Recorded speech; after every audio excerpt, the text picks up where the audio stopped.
Well, good Monday morning, everyone. Just take a look at the intense heat index values we saw yesterday, especially across Richmond Hill and Pembroke, topping off the list in Richmond Hill at 121. So it's definitely not out of the question that we see values that high later on this afternoon, though most of the area highlighted in that pink with that extreme heat warning will see feel-like temperatures up to 115 degrees as we continue to track this extreme heat. Again, this is more than just that normal, typical summertime heat. But at this point, after a week of dealing with this prolonged heat and of course all of July, we are starting to get used to it, but also very tired of it. I do have some better news. By the end of the week, we do start to see that heat dome begin to back off. That will allow for temperatures to at least fall back down to the mid-90s.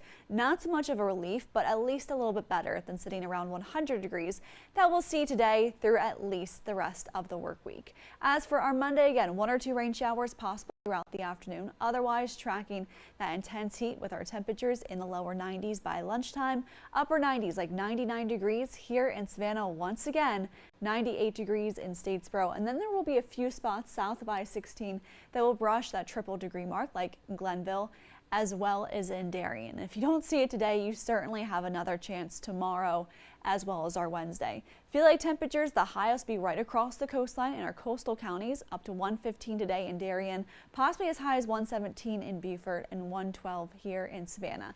So this week, once again, we're not just tracking the dangerous heat, the dangerous humidity, we're also tracking the possibility of more record heat. A little bit farther away today from our record high temperature, which is 102, our forecast high at 99, but notice tomorrow and Wednesday, we are essentially tying the record high temperatures for both those days. So watching that closely, otherwise our main focus will be waiting impatiently for this heat dome to begin to fall apart. This is where it was last week and essentially in the same spot right now, but throughout the rest of this week it's going to slide off to our west, heading towards Texas and Arizona, and that's going to allow for that jet stream to dip down just a little bit closer to us, trying its best to send a cold front our way, but it is really going to help at least increase that chance of rain by Saturday and Sunday. So notice our temperatures still in the mid-90s by the weekend, still hot of course, but 95 degrees is just a little bit better comparing it to the triple degree heat we've been tracking since last week.